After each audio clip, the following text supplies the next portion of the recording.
નમસ્કાર વિદ્યાર્થીઓ, વિષય નામાના મૂળ તત્વો, ધોરણ 11, ચેપ્ટર નંબર 2. હવે આજે આપણે વિદ્યાર્થીઓ ક્વેશ્ચન નંબર 4 છે, ખાતાનો અર્થ આપી અને ખાતાના પ્રકારો સમજાવો અથવા તો ખાતાનું વર્ગીકરણ સમજાવો. ખૂબ અગત્યનો પ્રશ્ન છે આ, કારણ કે આપણે જે કંઈ પણ અકાઉન્ટમાં અભ્યાસ કરવાના છીએ એમાં ખાતું શબ્દ છે ને એ વારંવાર આવશે. ખાતું શું છે હકીકતમાં એનો પૂરેપૂરો આઈડિયા તમારા મગજમાં બેસવો જરૂરી છે. એટલે સૌથી પહેલાં આપણે આ પ્રશ્નમાં સૌથી પહેલાં ખાતાનો અર્થ જોવાનો છે. બધા વિદ્યાર્થીઓ ખાસ બરાબર એકદમ ધ્યાનથી વાતને સમજજો કે જેથી કરીને તમને ખાતું શું છે એનો ખ્યાલ બરાબર આવી જાય. ચાલો પહેલાં એક ઉદાહરણથી વાત લઈએ આપણે. તમે બધાએ સાંભળ્યું હશે એવું કે આપણા દેશની અંદર પોલીસ ખાતું છે, એવો શબ્દ તમે સાંભળ્યો હશે. પોલીસ ખાતું છે, રેલવે ખાતું છે, પછી શિક્ષણ ખાતું છે, પોસ્ટ ખાતું છે. આ અલગ અલગ આવી રીતના જે વિભાગો છે એની પાછળ તમે ખાતું શબ્દ જોયો હશે અને સાંભળ્યો હશે.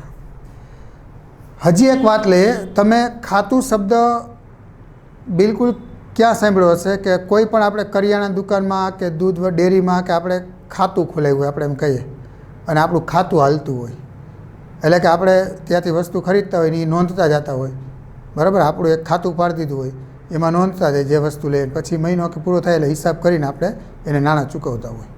એક જગ્યાએ તમે અહીંયા પણ ખાતું શબ્દ સાંભળ્યો હશે. પણ તમને જે શબ્દ સાંભળ્યો છે ખાતું, એ એવી જગ્યાએ સાંભળ્યો છે કે જ્યાં તમે એનો મતલબ આખા સામાન્ય અર્થમાં બધા લોકો એવી રીતના લેતા હોય, ત્યાં કે વેપારીને ત્યાં ખાતું પાડ્યું હોય અને એને જ્યારે વસ્તુ લઈ આવીએ ત્યારે લખે ને પછી મહિનો પૂરો થાય એટલે ખાતું આપણે કહીએ કે ભાઈ આપણું ખાતું બંધ કરી દેવે, એટલે નાણાં ચૂકવી દે એટલે ખાતું બંધ કરી દઈએ. પછી એક આપણે મેં કીધું એમ કે દેશ લેવલે વાત કરીએ તો દેશનું આખું જે સંચાલન થતું એમાં પણ અલગ અલગ ખાતા પાડ્યા છે. જેમ કે રેલવે ખાતું, પોસ્ટ ખાતું, શિક્ષણ ખાતું, આરોગ્ય ખાતું. તો આ બધાની પાછળ પણ ખાતું શબ્દ લાગે છે.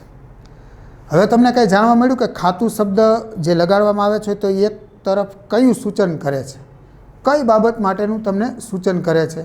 તમને થોડો ઘણો આઈડિયા આવ્યો? તો સાંભળો શું કહેવા માગે છે. જો આવડા મોટા દેશની વાત કરીએ તો આવડા મોટા દેશની અંદર આખું તંત્ર બરોબર ચાલે એટલે એમાં અનેક પ્રકારની પ્રવૃત્તિઓ થતી હોય, શિક્ષણની, આરોગ્યની, રેલવેની, બરાબર છે. પછી આ બધી જે પ્રવૃત્તિઓ થતી હોય ને એને એક વિભાગો પાડી દેવામાં આવે. વિભાગ એટલે ડિવિઝન કરી દેવામાં આવે. જેમ કે આપણે એમ કંઈક શિક્ષણ ખાતું, તો શિક્ષણ ખાતું એટલે શિક્ષણ વિભાગ આખો હોય કે હવે શિક્ષણને લગતા દેશના કોઈ પણ પ્રશ્ન હોય કે હાથે થાય તો એ શિક્ષણ ખાતામાં જાય.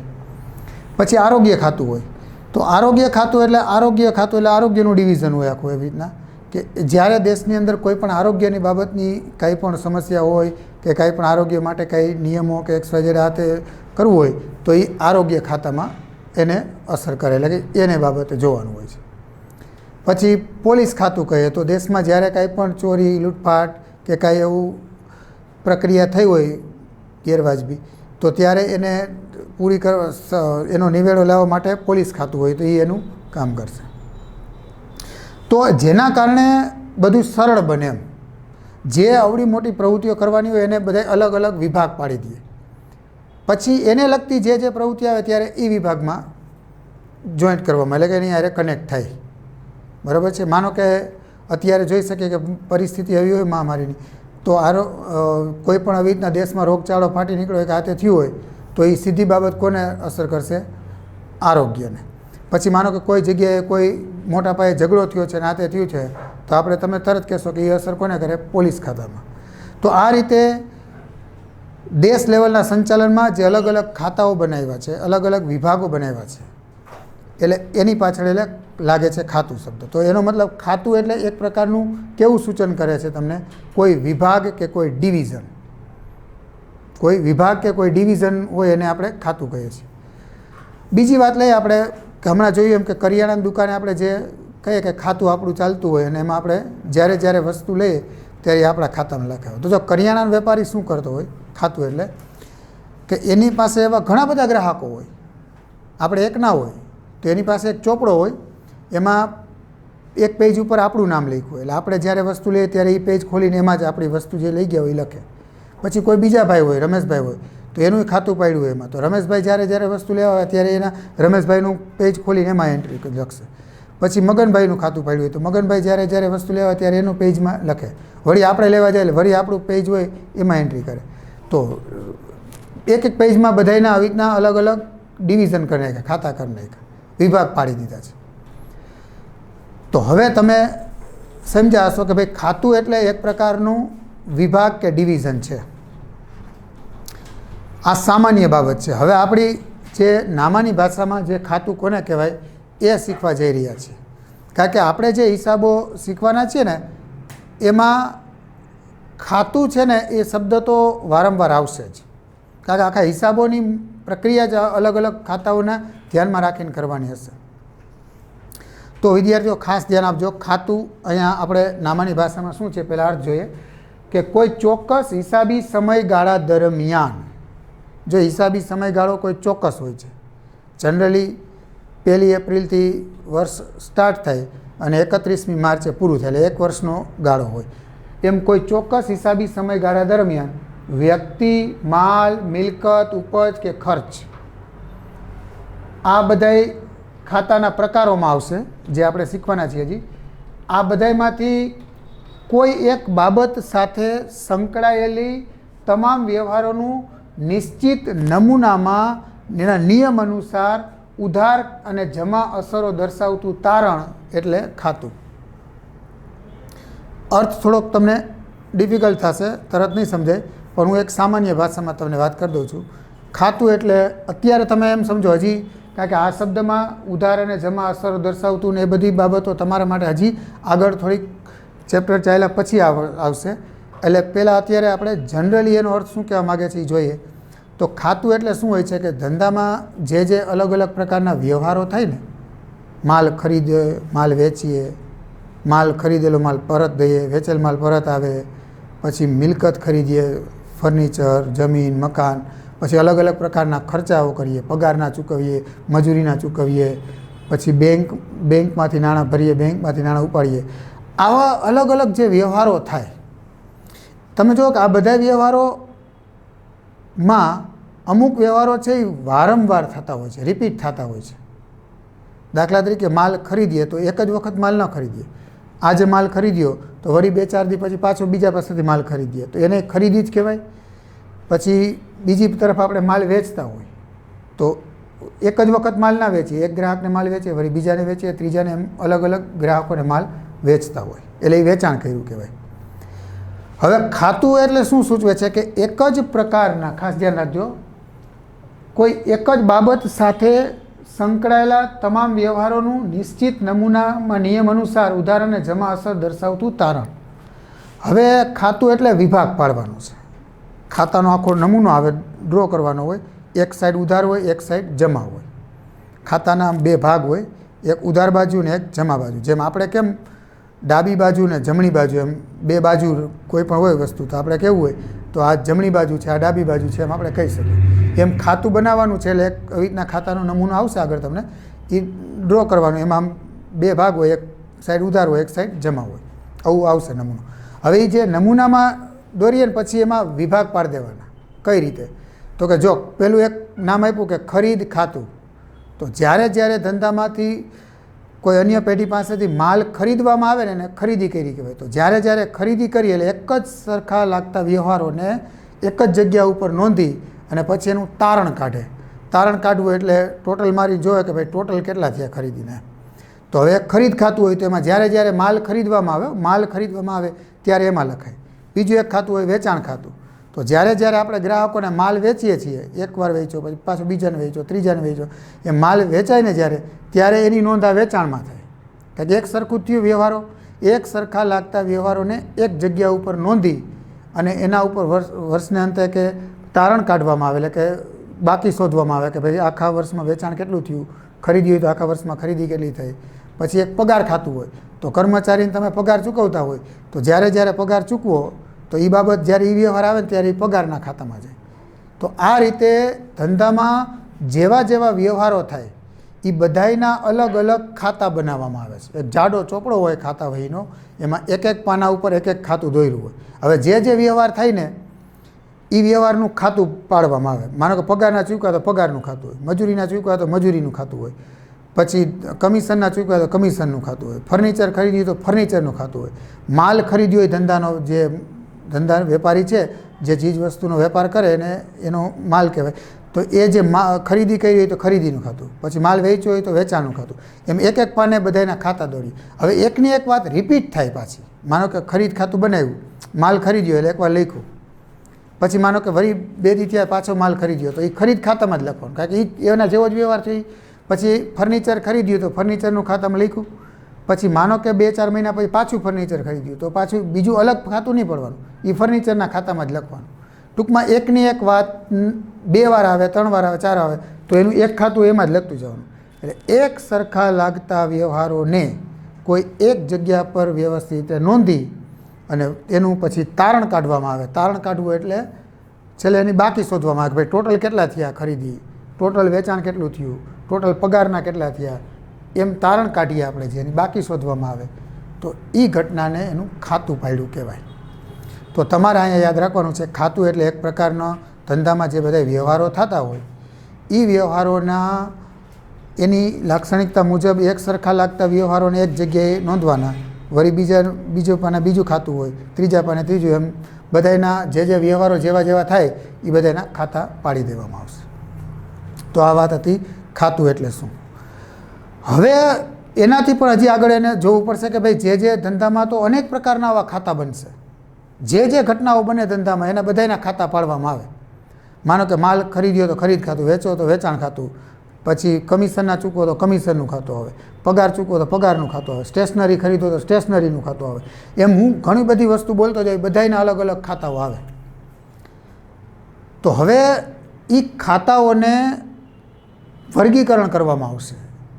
તો વર્ગીકરણ કરવા માટે, ખાતાનું વર્ગીકરણ કરવા માટે 2 મેઇન પાર્ટ છે. એક વ્યક્તિઓના ખાતા અને બિન વ્યક્તિઓના ખાતા. વ્યક્તિઓના ખાતા અને બિન વ્યક્તિઓના ખાતા. બિન વ્યક્તિઓના ખાતામાં પાછા 2 પ્રકાર પડે, માલ મિલકતના ખાતા અને ઉપજ ખર્ચના ખાતા. હવે તમારે જનરલી એમ સમજવાનું છે કે ખાતાઓના પ્રકારો 3 છે. આ છે ને એના જે 2 પ્રકાર છે ને એટલે આપણે સીધા લઈ લઈએ, વ્યક્તિના ખાતા, માલ મિલકતના ખાતા અને ઉપજ ખર્ચ ખાતા. મતલબ જે ખાતાઓ જેટલા બને ધંધામાં, જે અલગ અલગ પ્રકારના ખાતાઓ બનશે એને 3 ગ્રુપમાં વેચવામાં આવે. કોઈ પણ ખાતું છે એ આ 3માંથી કોઈ પણ એક ગ્રુપમાં આવશે. બિન વ્યક્તિ ખાતા મેઇન પ્રકાર છે બીજો એનો, પણ એના 2 પ્રકાર છે ને, જે માલ મિલકત ને ઉપજ ખર્ચના ખાતા. એટલે તમારે હવે ખાતાના મુખ્ય 3 પ્રકારો આવશે એમ સમજીને ચાલવાનું. એક વ્યક્તિઓના ખાતા, માલ મિલકતના ખાતા અને ઉપજ ખર્ચના ખાતા. ખાતાઓ જે બને એના 3 ગ્રુપ પાડ્યા આપણે કે વ્યક્તિ, માલ મિલકત અને ઉપજ ખર્ચ. હવે એક વાતને સમજીએ કે ભાઈ વ્યક્તિઓના ખાતામાં કયા ટાઈપના ધંધાના ખાતાઓ વ્યક્તિઓના ગ્રુપમાં આવશે. ખાસ યાદ રાખવું પડશે તમારે કે કઈ બાબતો કયા પ્રકારના ગ્રુપમાં આવશે. આ ગ્રુપ 3 ગ્રુપ પાડ્યા આપણે. એક વ્યક્તિના ખાતાનું ગ્રુપ, માલ મિલકતના ખાતાનું ગ્રુપ અને ઉપજ ખર્ચના ખાતાનું ગ્રુપ. બહુ ઇઝી છે પણ તમે બરાબર ધ્યાનથી સાંભળજો. હવે ધંધામાં જે પણ તમને ખાતું તમારી સામે આવે તો તમારે એ ઓળખવું પડશે કે આ 3માંથી આ કયા ગ્રુપમાં આવે છે. એ ખાસ અગત્યની બાબત છે અને એના વિશેનો પછી દાખલો પણ પૂછાશે તમારે. તો બરાબર ધ્યાન રાખો કે વ્યક્તિના ખાતામાં કોણ આવે, એટલે કે આ ગ્રુપમાં કોણ આવે. તો પહેલી વસ્તુ કહો કે જો ધંધો હોય તો એ ધંધાને અલગ અલગ બીજી અન્ય પેઢી કે વ્યક્તિઓ સાથે કંઈક ને કંઈક લેવાનું અને દેવાનું, એટલે નાણાં લેવાના અને દેવાના થતા હોય છે. મતલબ દેવું અને લેણું ઉપજતું હોય. તો એ લેણું ને દેવું જ્યારે ઉપજે ત્યારે એમાંથી આ વ્યક્તિના ખાતા ઉત્પન્ન થાય. તો જ્યારે તમારી સામે જે ખાતાના નામ આવે તો તમારે ઓળખવાનું થશે કે આ વ્યક્તિ છે માલ મિલકતમાં કે ઉપજ ખર્ચમાં આવે. ત્યારે તમારે એના માટે યાદ રાખવાનું છે કે કઈ એવી બાબત હોય તો વ્યક્તિઓના ખાતામાં આવશે. તો પહેલી વાત, જો કોઈ ખાતામાં જીવંત વ્યક્તિના નામનું જ ખાતું હોય તો એ વ્યક્તિના ખાતામાં જ આવશે. જેમ કે રમેશભાઈનું ખાતું, તો રમેશભાઈ જીવંત વ્યક્તિ છે, તો રમેશભાઈનું ખાતું હોય તો એ કયા ગ્રુપમાં આવશે? વ્યક્તિના ખાતામાં. મહેશભાઈનું ખાતું તો એમાં જ આવશે. ટૂંકમાં કોઈ પણ ખાતામાં વ્યક્તિનું નામ પ્રોપર સૂચવેલું હોય કે ભાઈ ફલાણા વ્યક્તિનું ખાતું, તો એ વ્યક્તિના ખાતામાં આવશે. એ તો સિમ્પલ છે. વ્યક્તિનું ખાતું એટલે જો વ્યક્તિનું નામ જ હોય તો એ જે આવશે. પછી એ સિવાય જો કે કોઈ પણ સંસ્થા કે પેઢીઓના નામનું ખાતું હોય, તમને જે રમેશભાઈ છગનભાઈ એમ વ્યક્તિના નામનું હોય તો એ આમાં આવે. એમ કોઈ પણ પેઢીનું નામ હોય, સંસ્થાનું નામ હોય, એનું ખાતું હોય તો પણ આ વ્યક્તિના ખાતામાં જ આવશે. જેમ કે પટેલ બ્રધર્સનું ખાતું, તો પટેલ બ્રધર્સ જો એ પેઢીનું નામ કહેવાય તો એ આમાં જ આવશે. પેઢીનું નામ હોય, કોઈ સંસ્થાનું નામ હોય. પછી બેંક ઓફ બરોડાનું ખાતું, તો બેંક ઓફ બરોડા એ બેંકનું નામ છે, એક બેંકની સંસ્થા છે, તો કોઈ પણ સંસ્થા કે પેઢીનું નામ હોય તો પણ આમાં આવશે. પછીની વાત છે કે કોઈ પણ સરકારી સંસ્થા હોય, સામાજિક સંસ્થા હોય, ધાર્મિક સંસ્થા હોય, ભાગીદારી પેઢી હોય કે કંપનીનું નામ હોય. એટલે હમણાં આપણે વાત કરીએ એમ કોઈ પણ સંસ્થાનું નામનું, પેઢીનું નામનું, કંપનીનું નામ હોય કે એની પાછળ ખાતું લાગ્યું હોય તો તમારે સમજવાનું એ વ્યક્તિ જ કહેવાય, કૃત્રિમ વ્યક્તિ જ કહેવાય. આ જીવંત વ્યક્તિ છે, આ બધા કૃત્રિમ વ્યક્તિત્વ ધરાવતી પેઢીઓ છે.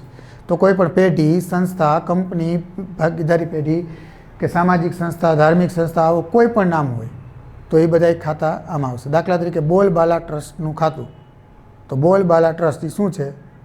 એક સંસ્થા છે, સામાજિક સંસ્થા. તો તમે વિચારવાનું કે હા, તો સંસ્થાનું નામ કે કંઈ આવે ને એટલે વ્યક્તિના ખાતામાં આવશે. આ સિવાય મૂડી ખાતું અને ઉપાડ ખાતું, આ બંને પણ વ્યક્તિના ખાતામાં જ આવશે. ખાસ યાદ રાખજો, મૂડી એટલે ધંધાનો માલિક જે કાંઈ પણ ધંધામાં પોતાના અંગત માલ, મિલકત કે રોકડા ધંધામાં લાવે તો એને શું બોલાય? મૂડી એની. તો મૂડી ખાતું છે એ વ્યક્તિનું જ ખાતું છે, કારણ કે માલિક અને ધંધા સાથે કનેક્ટ છે. ઉપાડ ખાતું એટલે એનાથી વિરુદ્ધ, કે ધંધાનો માલિક જો ધંધામાંથી કંઈ માલ, મિલકત કે રોકડ ઘરે લઈ જાય અંગત વપરાશ માટે તો એનો ઉપાડ ગણાય. તો મૂડી અને ઉપાડ આ બંને ખાતા વ્યક્તિના ખાતામાં જ આવશે.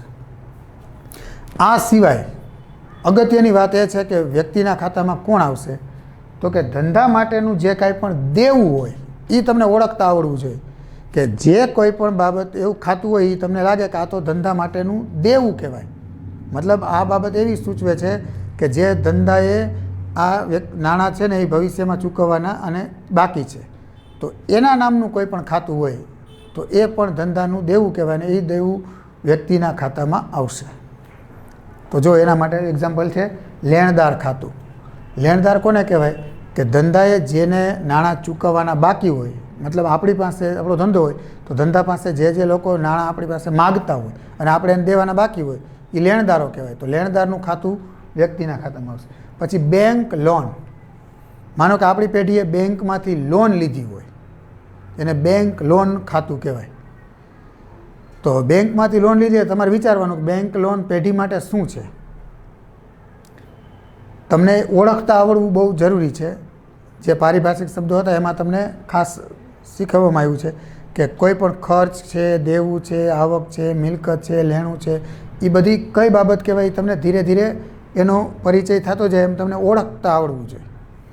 તો તમારે બેંકમાંથી લોન લીધી, બેંક લોન એટલે તમને ખબર હોવી જોઈએ કે બેંક લોન એ આપણું દેવું છે, કારણ કે લોન લીધી તો આપણે એને પછી નાણાં દેવાના છે.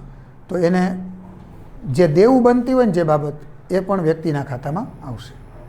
તો આ રીતે વ્યક્તિના ખાતામાં તમારે ટૂંકમાં યાદ રાખવાનું છે કે જીવંત વ્યક્તિનું કોઈ પણ નામ ખાતું હોય તો એ આવશે. કોઈ પણ પેઢી, સંસ્થા, કંપનીનું નામ હોય કોઈ તો એ પણ વ્યક્તિના ખાતામાં આવશે. મૂડી ખાતું અને ઉપાડ ખાતું પણ આમાં આવશે. અને પેઢીનું કોઈ પણ દેવું થતું હોય તો આ બાબતના ખાતા પણ વ્યક્તિના ખાતામાં આવશે. હવે સેકન્ડ નંબર ઉપર બિન વ્યક્તિના ખાતાના જે બે પ્રકાર છે ને, માલ મિલકતના ખાતા અને ઉપજ ખર્ચના ખાતા. તો એમાં પહેલાં આપણે માલ મિલકતના ખાતામાં કોનો સમાવેશ થાય એ જોઈએ. તો જો માલ મિલકતના ખાતામાં બે ગ્રુપ પાડ્યા, માલના ખાતા અને મિલકતના ખાતા. બે શબ્દ જોઈન્ટ હતા ને, માલ મિલકતના ખાતા. હવે આપણે બે જુદા પાડીને વિચારીએ, માલના ખાતા અને મિલકતના ખાતા. હવે સૌથી પહેલાં માલના ખાતા એટલે શું? તો સૌથી પહેલાં આપણે જોઈએ કે ભાઈ ધંધા માટે માલ કોને કહેવાય? તો કે વેપારી છે ને એ જે ચીજ વસ્તુઓનો વેપાર કરતો હોય ને એ ચીજ વસ્તુઓ એ વેપારી એટલે કે એ ધંધા માટે એનો માલ કહેવાય. જેમ કે માનો કે કોઈને કપડાની દુકાન હોય તો એ શર્ટ ને પેન્ટ ને આ તે બધી વસ્તુઓ ખરીદે અને વેચે છે. તો એ શર્ટ ને પેન્ટને એ જે ખરીદે કે કરે ને એ એનો ધંધા માટેનો એનો માલ કહેવાય, કારણ કે એ ચીજ વસ્તુ એનો વેપાર કરે છે. તો વેપારી જે ચીજ વસ્તુઓનો વેપાર કરતો હોય એ વસ્તુ એના માટે માલ કહેવાય. તો જે ખાતું એવું હોય કે જે ધંધાના માલ સાથે જોડાયેલું હોય. ખાસ યાદ રાખજો કે તમારે વિચારવાનું છે કે ભાઈ આ ખાતું ધંધાના માલ સાથે જોડાયેલું છે, કે જે ચીજ વસ્તુઓનો વેપાર કરીએ છીએ આપણે એને લગતી કાંઈ મેટર છે તો એ માલના ખાતામાં આવશે. દાખલા તરીકે ખરીદ ખાતું, તો ખરીદ ખાતું આવે એટલે સમજી લેવાનું કે આપણે એ ધંધાનો માલ ખરીદ્યો એનું હોય. પછી વેચાણ ખાતું એટલે ધંધાનો માલ વેચ્યો એનું હોય. ખરીદ માલ પરત એટલે ખરીદેલો માલ પરત કરીએ તો એ જો માલ સાથે જોડાયેલું છે. વેચાણ માલ પરત, વેચેલો માલ પરત આવે તો એ. પછી આગમાં નાશ પામેલ માલ, ચોરીથી ગયેલ માલ, જાહેરાતમાં આપેલ માલ, એમ જ્યારે એમાં પ્રોપર માલ શબ્દ જ આવી જતો હોય તો એ માલ મિલકતના ખાતામાં એટલે આ ગ્રુપમાં જ આવશે. જો આમાં પાછા અલગ પાડવાનું નથી તમારે, આ માલ મિલકત એક આખું સંયુક્ત જ કહેવાય, પણ આ તો ઓળખવા માટે આપણે અલગ પાડીને વાત કરીએ છીએ. ટૂંકમાં કહેવાનું એ છે કે ધંધામાં માલ સાથે જોડાયેલા જે વ્યવહારો હોય ધંધાના એ માલ મિલકતના ગ્રુપમાં આવશે, આ ગ્રુપમાં આવશે. એવી રીતના મિલકતના ખાતા, તો મિલકત કોને કહેવાય?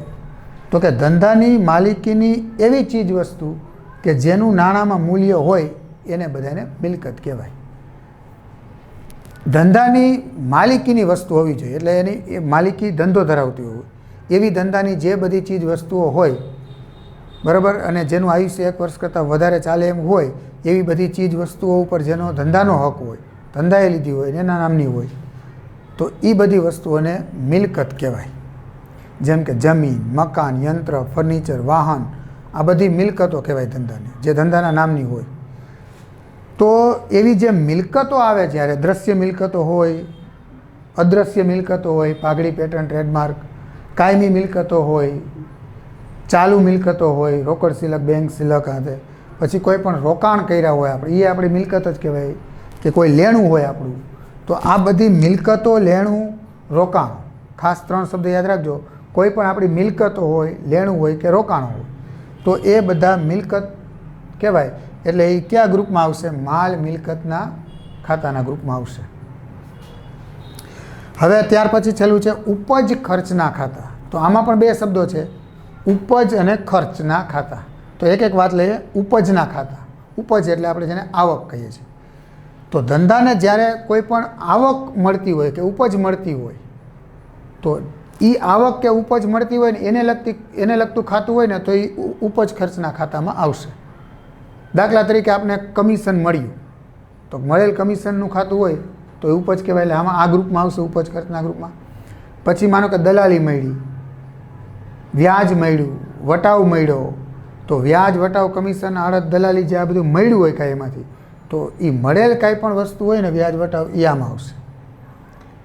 અને એવી જ રીતના ખર્ચના ખાતા હોય કે ધંધાએ કોઈ પણ ખર્ચ કર્યો હોય, બરાબર છે, ધંધાએ કોઈ પણ ખર્ચ કર્યો હોય તો જે ખર્ચ કહેવાય એ ખર્ચના ખાતા પણ આ ઉપજ ખર્ચના ખાતામાં આવશે. તો ખર્ચાઓમાં કયા કયા હોઈ શકે? તો કે મજૂરી ખાતું, મજૂરી ચૂકવી એ આપણો ખર્ચ કહેવાય. પગાર ખાતું, તો પગાર ચૂકવો એ આપણો ખર્ચ કહેવાય. સ્ટેશનરી ખાતું, સ્ટેશનરી ખરીદી હોય અને ખર્ચ કર્યો હોય તો એ સ્ટેશનરી ખર્ચ ખાતું કહેવાય. પછી જો ખર્ચ અને નુકસાન પણ આવી જાય છે, ખાસ યાદ રાખજો. ખર્ચ અને નુકસાન કોઈ પણ થયું હોય ને ધંધા માટે તો પણ એ આ ઉપજ ખર્ચના ખાતાના ગ્રુપમાં જ આવશે. તો ગાલખાદ ખાતું, ગાલખાદ એટલે ધંધા માટે નુકસાન છે. ગાલખાદ કોને કહેવાય? તો કે આપણે કોઈ અન્ય વ્યક્તિ પાસેથી નાણાં માગતા હોય, એટલે કે લેણું હોય આપણું, અને એ વ્યક્તિ આપણે નાણાં પૂરેપૂરા ન ચૂકવે અથવા તો બધાય ન ચૂકવે અને આપણે એના નાણાં અમુક જતા કરી દઈએ કે હવે નથી જોતા ભાઈ જવા દો, તો જતા કરી દઈએ ને એને આપણી ગાલખાદ કહેવાય. શુદ્ધ ભાષામાં કહે તો કે આપણી પેઢી હોય ને આપણે કોઈ બૂચ મારી જાય અને પછી પૈસા ન જ દઈએ અને આપણે પાછા જતા કરી દઈએ કે હવે નથી જોતા, તો એ જતા કરી દીધેલા નાણાં હોય ને એ આપણા માટે ગાલખાદ કહેવાય. તો એ તો નુકસાન જ કહેવાય. તો એ ગાલખાદ છે. પછી ઘસારા ખાતું, ઘસારો એટલે મિલકતો ખરીદી હોય પછી મેં કીધું એમ કે તમને મિલકતોની કિંમતમાં આમ જે ધીરે ધીરે ધીરે ઘટાડો થતો જતો હોય એ જેટલો જેટલો ઘટાડો થતો જાય એ ધંધા માટેનો ખર્ચ કહેવાય. તો ઘસારા ખાતું પછી આગથી નુકસાન થયું હોય, આગ લઈ ગઈ હોય અને એમાં માનો કે અમુક વસ્તુ બળી ગઈ હોય તો એમ કહે કે આગથી 10,000નું નુકસાન થયું છે, તો એ પણ આ ઉપજ ખર્ચના ખાતાના ગ્રુપમાં આવશે.